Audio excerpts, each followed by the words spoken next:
Bonjour et bienvenue, c'est Bertrand, de la Fondation Magister, l'école des héros du monde réel. Tout d'abord, si vous ne me connaissez pas, et que vous demandez pourquoi m'écouter, je suis docteur en sciences cognitives. Les sciences cognitives, qu'est-ce que c'est ? C'est grosso modo l'étude moderne du fonctionnement de l'esprit. Ça veut pas dire que tout ce que je dis est forcément vrai. Non, c'est juste un indicateur que je prends la recherche et la compréhension au sérieux. Mais personne ne peut prétendre dire que des choses vraies, à part les personnes qui sous-estiment leur ignorance. Vous devez toujours garder un esprit critique. Dans les 3 derniers épisodes, je vous disais pourquoi c'est une très bonne idée de préméditer et planifier des périodes délimitées d'abstinence pour faciliter son self-control. Et cette stratégie de délimiter votre temps, vous pouvez l'appliquer pour tout un tas de choses. J'ai pris l'exemple de la masturbation, car c'est un sujet très contemporain, avec le porno et le mouvement NoFap, mais ça peut vraiment s'appliquer à toutes les distractions, on va dire. Vivre de manière préméditée, c'est-à-dire vivre dans le futur de la manière dont on avait prévu de vivre dans le passé, faire ce qu'on a dit qu'on allait faire, et ne pas faire ce qu'on a dit qu'on n'allait pas faire, c'est vraiment une compétence qui fait la différence. Donc, je vous encourage à apprendre à la pratiquer. Et pour ça, il faut que vous préméditez clairement comment vous allez vivre. Bien sûr, vous n'êtes pas obligé de tout préméditer, ça serait trop compliqué, mais essayez de préméditer les choses qui vous posent problème. Par exemple, planifiez régulièrement des plages horaires, ne serait-ce que d'1 heure, durant lesquelles vous restez concentré sur un travail précis. Et vous n'avez pas le droit au téléphone, ni aux distractions. Autre exemple, planifiez le soir 3 choses importantes sur lesquelles vous allez forcément travailler au moins 5 minutes le lendemain. Et encore un autre exemple, planifiez des journées 100% discipline de temps en temps, durant lesquelles vous n'avez droit à aucune distraction. Pas de téléphone, pas d'internet, etc. Ce type de journée challenge, c'est un excellent moyen pour prendre conscience des addictions invisibles qu'on a et pour réaliser tout le temps qu'on perd sur des trucs inutiles.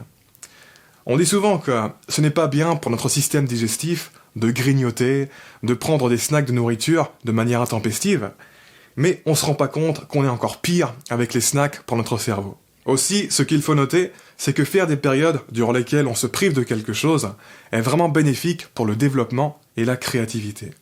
Parce que ça va laisser de l'espace pour ça. Quand on se prive de rien, on n'a pas d'espace pour se développer et se réinventer. Quand on ne se prive de rien, on va toujours se tourner vers les options faciles, comme un robot. On ne va jamais vraiment réfléchir. Dès qu'on va s'ennuyer, plutôt que de trouver un moyen enrichissant et créatif de ne plus s'ennuyer, on va se tourner machinalement vers le divertissement prêt à consommer. C'est ce que j'appelle le paradoxe de l'ouverture et de la fermeture. Quand on est tout le temps à 100% ouvert, on devient fermé. Notre créativité diminue. Parce qu'on ne prend plus de recul, notre ouverture et notre créativité vont se concentrer et se déployer sur des inclinations faciles, des inclinations déjà bien prononcées. On sera zoomé sur des domaines prédéfinis et fermés, et notre ouverture sera relative à cette fermeture. On n'aura plus aucune ressource énergétique, attentionnelle et consciente à donner au reste. Et donc, on sera implicitement fermé au reste. Et donc, le paradoxe, c'est que quand on se ferme pendant une période délimitée, on devient ouvert. Notre créativité augmente et prend de nouveaux chemins. Des chemins radicalement différents. Vous savez, en entraînement de combat, on se prive souvent d'utiliser certains membres pour donner des coups. Par exemple, on ne s'autorise que l'usage du poing avant et du pied avant, à savoir les membres du côté faible. Parce que si on ne se prive pas de temps en temps, on ne va jamais améliorer notre jeu et régler nos défauts. On va toujours répéter les mêmes habitudes, on va toujours privilégier les techniques que l'on sait faire. De se priver de l'usage de certains membres, ça nous pousse à prendre conscience des autres possibilités qu'on a et à nous réorganiser. Ça nous force à être créatifs et à développer des moyens d'expression pour créer du jeu avec ces membres-là. Et ensuite, quand on revient à l'usage complet, on est beaucoup plus fort et beaucoup plus conscient. Vous pouvez utiliser ce levier pour tout dans la vie. Par exemple, en alimentation, vous allez voir que si vous vous privez pendant 1 semaine de certains aliments que vous consommez beaucoup, ça va vous pousser à en découvrir d'autres que vous ne connaissez pas. Si pendant 2 heures, vous vous privez de stimulation et vous vous forcez à rester devant une page blanche avec un crayon, je peux vous parier qu'assez rapidement, vous allez commencer à écrire ou à dessiner quelque chose. Et ce genre de choses n'arrivera jamais si vous ne laissez pas de l'espace dans votre vie pour que ça arrive. Il faut un peu voir ça comme de la détox mentale en fait. Certaines choses ne vont jamais avancer dans votre vie si vous ne bloquez pas du temps pour elles. Les trucs attractifs vont sucer tout leur temps comme des sangsues. C'est un peu comme la dynamique de statut social et d'autorité dans le réseau humain. Par exemple, sur YouTube, les grandes chaînes bouffent toute l'attention, si bien qu'il n'y en a plus pour les petites chaînes. Les grandes stars de musique bouffent toute l'attention, si bien qu'il n'y en a plus pour les petits artistes qui essaient de percer. Eh bien, c'est pareil, mais à l'intérieur de votre propre vie. Il y a des choses qui prennent tout le marché de votre attention. Un peu comme des plantes qui prennent toutes les ressources des autres graines et qui les empêchent de se développer. Du coup, il faut être un bon jardinier. Il faut travailler pour couper les mauvaises herbes qui prennent des ressources inutiles et créer une répartition plus équitable des ressources pour développer le plus beau des jardins. Remplir son temps de vie de manière purement libre et improvisée, ça mène toujours à des déséquilibres, des addictions à la con et à du gâchis. Que ce soit du gâchis de temps, d'attention ou d'énergie.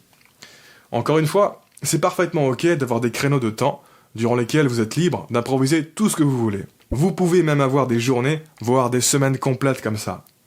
Mais il faut pas que ce soit toute votre vie qui soit comme ça. Il faut contrôler la prolifération de vos créneaux de liberté totale. Si vous ne le faites pas, votre liberté va forcément devenir toxique et tirer votre vie vers le bas. Vous allez vous engloutir dans votre liberté.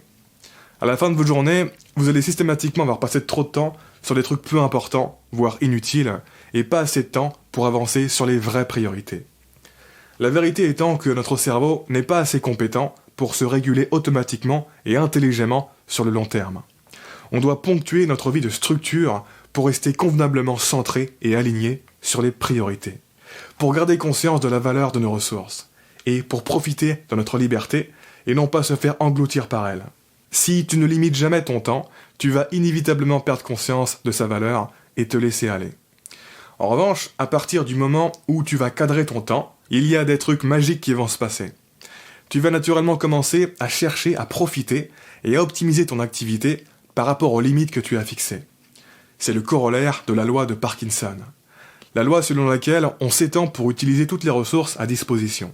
Je me suis rendu bien compte de ça quand j'ai testé de manger un repas par jour pendant une période. Je profitais de chaque bouchée et j'optimisais parfaitement ce qu'il y avait dans le repas parce que je savais qu'il n'allait pas en avoir d'autres avant 24 heures.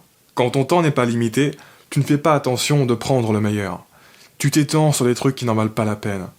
Inconsciemment, tu te dis que tu pourras tout avoir. Et donc tu te dis que ça ne te coûte rien d'aller regarder un ou deux trucs à la con sur internet.